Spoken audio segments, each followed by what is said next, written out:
అతను మగజాత ఆనిముత్యం అనే చెప్పుకుంటూ వచ్చాడు. బట్ బిగ్ బాస్ కోసమే చేస్తున్నాడని నేను డే 1 చెప్పాను. బట్ అతను స్టార్ట్ చేసిన నెగిటివిటీకి నన్ను ఎవరు నమ్మలేదు. బట్ ఎండ్కి అదే నిజమైంది. కాబట్టి ఇప్పటికైనా అర్థమైతే అదే చాలు. అంటే ఎట్లా అంటే లావణ్య వచ్చి రాజ్ చాలా హింసించేసింది, నేను రాజ్ కోసం పోరాటం చేస్తున్నాను, నా వెనకాల ఎవ్వరు లేరు అనేది పెద్ద పెద్ద ఫైల్స్ అవన్నీ పట్టుకొని తిరిగాడు కదా, ఏమనిపిస్తుంది? ఆ ఫైల్స్ మోసి మోసి ఇప్పుడు బక్కగా అయిపోయాడండి. 2 months ఏగో శేఖర్ భాషను చూస్తే ఒకలా ఉన్నాడు, ఇప్పుడు ఒకలా ఉన్నాడు. నాకు ఆఫ్టర్ ఎవ్రీథింగ్ కోపం కూడా రావట్లేదు, నాకు నవ్వు వస్తుంది for what he has doing. And ఖచ్చితంగా గెలవడు అతను, గెలవకూడదనే కోరుకుంటున్నాను. ఒక 1 week 2 weeks మరి బయటకు వచ్చేస్తే బాగుంటుంది. అంటే బిగ్ బాస్ వెళ్ళడం కోసం, బిగ్ బాస్కి వెళ్ళడం కోసం యూజ్ చేసుకోవడం, నీ ఇష్యూని యూజ్ చేసుకోవడం, దీన్ని ఎట్లా చూస్తారు మీరు? ఒక ఆడదాన్ని ఉసురు పోసుకొని వెళ్ళాడు ఇప్పుడు అతను. ఆడదానికి అండ్ మగజాతికి ఏమంటారు, మగజాతి ఆనిముత్యం కోసం చేస్తున్న అన్న ఫైట్ అబద్ధం అండి. అదే నిజమైతే రాజ్ తరుణ్ ఇష్యూ మీద పట్టుకోవాలి. మస్తాన్ సాయిని ఇంక్లూడ్ చేశాడు, చింటూని ఇంక్లూడ్ చేశాడు, అలా 10 మందిని ఇంక్లూడ్ చేసి 10 మంది లైఫ్స్ రోడ్డు మీద పెట్టేసి అతను లోపలికి వెళ్ళాడు ఇవాళ. జస్ట్ బికాజ్ దానికి ఒక పేరుంది, శవం మీద చిల్లర ఏరుకునే పేరుకి శేఖర్ భాషకి ఎగ్జాంపుల్ ఇవ్వచ్చు, అవార్డు ఇవ్వచ్చు. అసలు నాకు రాజ్ తరుణ్ ఎవరో తెలియదు, రాజ్ తరుణ్ ఎవరో తెలియకుండా మీడియాలో వచ్చిన కథనాలను చూసి రాజ్ తరుణ్కి నేను సపోర్ట్ చేస్తున్నా అంటూ శేఖర్ భాష అప్పుడు చెప్పారు.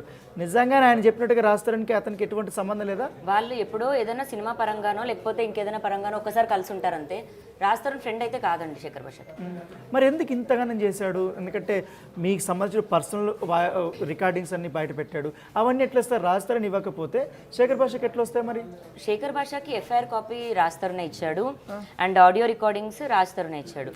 ఎందుకు ఇచ్చాడు అంటున్నా. ఇప్పుడు రాజ్ తరుణ్ తను డిఫెండ్ చేసుకోవాలి కదండి, తను డిఫెండ్ చేసుకోవాలి కదా.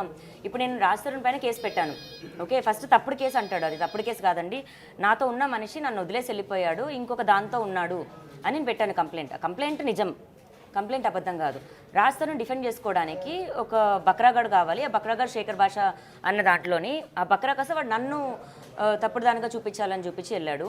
దాని తర్వాత నా ఇన్స్టాగ్రామ్లో నా ఫ్రెండ్స్ ఎవరైతే ఉంటారో ప్రతి ఒక్కరికి ఆల్మోస్ట్ ఒక 1000 మెంబర్స్కి శేఖర్ భాష మెసేజ్ చేసి లావణ్య గురించి మాకు చెప్పండి, లావణ్యకి సంబంధించినవి మాకు ఇవ్వండి.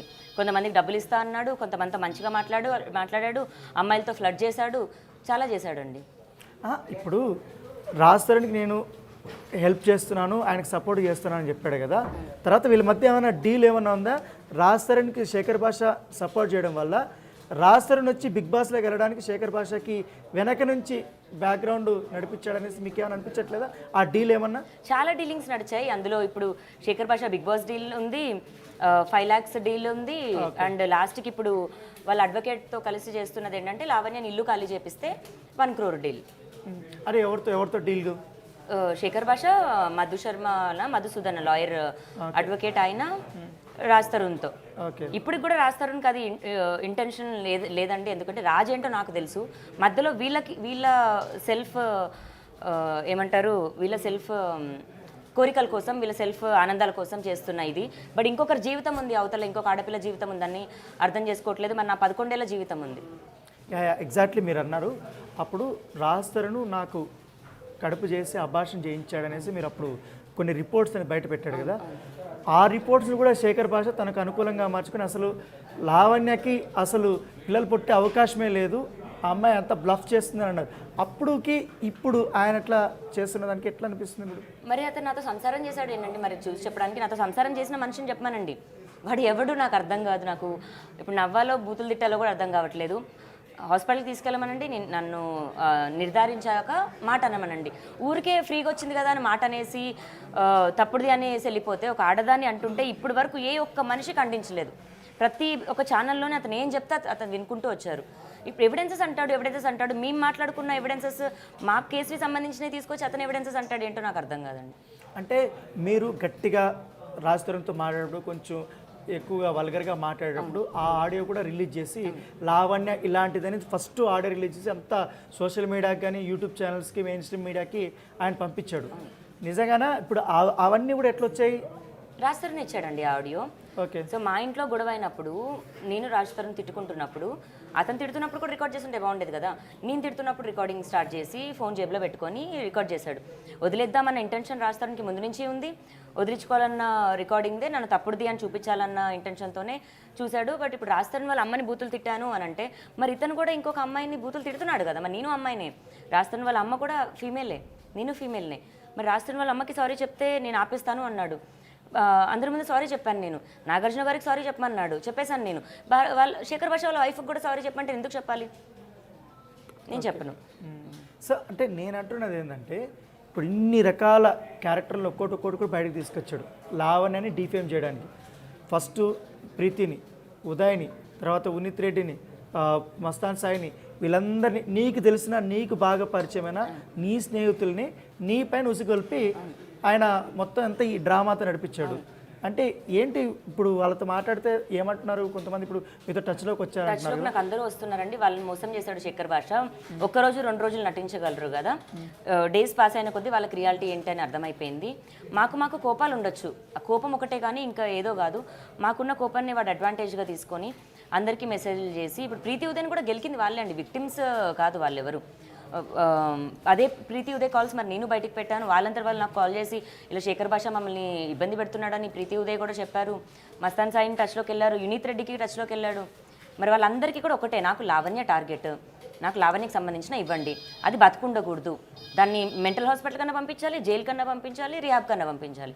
అసలు వాడు నేను జర్నలిజంలో ఇది ఒక పార్ట్ ఆఫ్ ఇన్వెస్టిగేషన్ అంటాడు, ఇంట్రాగేషన్ అంటాడు, ఏంటంటో అంటాడు. వాడికైనా తెలియాలా అనుకుంటే బిగ్ బాస్ ఉంది. సో కేవలం బిగ్ బాస్ కోసమే ఇవంతా డ్రామాలా? ఇప్పుడు బిగ్ బాస్ నుంచి అతను బిజీగా అయిపోయి తనకు ఒక బిజీ స్కెడ్యూల్ వస్తే డూ యూ థింక్ సో అండి వాడు మళ్ళీ బయటకు వచ్చి మగజాతి కోసం మాట్లాడతాడు, లావణ్య కోసం మాట్లాడతాడు అంటారా? మాట్లాడు.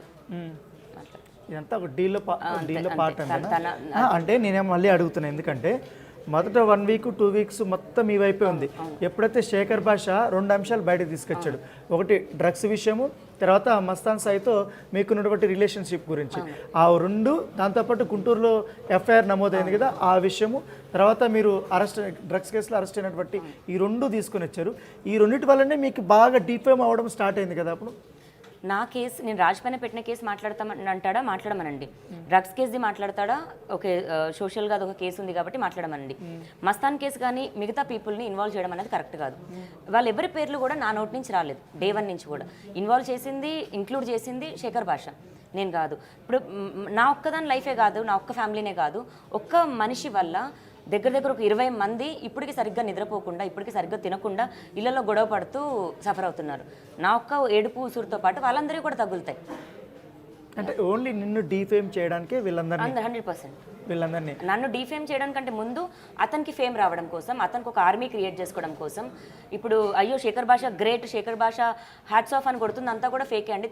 తను ఆల్రెడీ ఒకరికి 12,000, ఒకరికి 15,000 అని ఒక పేటిఎం, గూగుల్ పే చేసిన హిస్టరీస్ కూడా పంపిస్తున్నారు నాకు. ఏంటి ఇప్పుడు మీరు ఏదైనా ఇంటర్వ్యూలు ఇస్తే దాని కింద కామెంట్స్ పెట్టడానికి. ఓకే. వైజాగ్ నుంచి నాకు ఒక 2 పీపుల్ మెసేజ్ చేస్తున్నారండి. నిన్న కూడా ఒక screen shot and screen recording పంపించారు, గూగుల్ పే హిస్టరీ కూడా పంపించారు, నేను ఆల్రెడీ పంపించాను. ఓకే. ఏంటి బిగ్ బాస్కి వెళ్ళడానికి కోసమే క్రియేట్ చేసుకోవడం కోసం, నన్ను తిట్టడం కోసం సోషల్ ప్రతి వీడియో ఒకటి పెడుతుంటే ఇలాంటి కమెంట్స్ పెట్టండి అని, మళ్ళీ అతను వాయిస్ నోట్స్తో వాయిస్ క్లిప్సే ఉన్నాయి. కొన్ని యూట్యూబ్ ఛానల్స్లో పర్టికులర్గా మీరు ఇంటర్వ్యూలు ఇచ్చిన దాంట్లో కింద కామెంట్ సెక్షన్ మీరు ఎప్పుడైనా చూసారా? ఎందుకంటే దాదాపు 10 నుంచి శేఖర్ భాష గ్రేట్, శేఖర్ భాష కరెక్ట్ అనేసి ఉంటాయి. అవును, అదంతా తను చేసుకున్న ఇదండి. రేపొద్దున బిగ్ బాస్కి వెళ్ళిన తర్వాత కూడా తను ఒకటి పెట్టుకొని, అంటే చీప్ ఇది వాడాడు, ఎంత చీప్ది వాడాడని తెలుసుకోవచ్చు. అతను టాలెంట్ చూపించి వెళ్ళొచ్చు కదండి. ఇంతకుముందు ఎంతమంది ఆర్జేలు వెళ్ళలేదు, ఆర్జే కాజల్ వీళ్ళందరూ ఉన్న వాళ్ళు టాలెంట్ ఉండి వెళ్ళాలి, ఆర్జే సూర్య వీళ్ళందరూ. మరి ఇంత సీనియర్ జర్నలిస్ట్ ఇంత సీనియర్ ఆర్జే అయ్యి ఉండి టాలెంట్ చూపించి వెళ్ళొచ్చు కదా. మరి అతను వాయిస్ అని అంటున్నారు, ఆర్జేగా వెళ్ళాల్సింది అతను, లావణ్య మీద వాడు ఎందుకు వెళ్ళిండు? ఇప్పుడు ఒక వ్యక్తి మీ దగ్గరకు వచ్చారు శేఖర్ భాషకు సంబంధించి, శేఖర్ భాష నన్ను అనేక రకాలుగా వాడుకొని, నా ఫ్రెండ్స్ని కూడా వాడుకొని, ఏకంగా ఒక అమ్మాయి సూసైడ్ కూడా చేసుకుందనేసి ఒక విక్టిమ్ కూడా వచ్చింది. ఏంటి ఆమె చెప్పింది ఏంటి? మీ దగ్గరకు వచ్చి? శేఖర్ భాష వల్ల 3 అమ్మాయిలు సూసైడ్ చేసుకున్నారండి.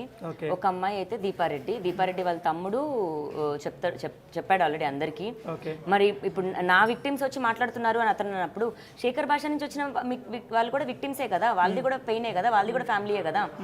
శేఖర్ భాషను మోసం చేశారు అంటున్నాడు మరి. లేదండి, శేఖర్ భాష గురించి ఎవరన్నా ఒక రివర్స్ మాట్లాడితే లక్ష్మీ పడాలని చూసుంటారు అమ్మాయి విక్టిమ్. ఆ అమ్మాయి మా బిగ్ స్టూడెంట్ కూడా వచ్చింది. అవునా, ఆ అమ్మాయి మాట్లాడుతుంది అని ఒకే ఒక్క ఉద్దేశంతో అమ్మాయి నోరు మోపించేయాలని ఉన్న వాడి లైఫ్ లో అందరిలో one of the strongest voice అనుకుంటా ఆ పిల్లది. ఆ పిల్ల నోరు కూడా మోపించేయాలని ఆ పిల్లని బెదిరించి వాళ్ళ పేరెంట్స్కి గుండాలను పంపించి వాడు చేసేదంతా గుండాయిజం అండి. అండ్ చంపేయించాలి మ్యాక్సిమం. వాడు జోలికి ఎవరైనా వెళ్ళి మాట్లాడితే వాళ్ళని అంతం చేయాలి. For more videos like this, subscribe Big TV channel.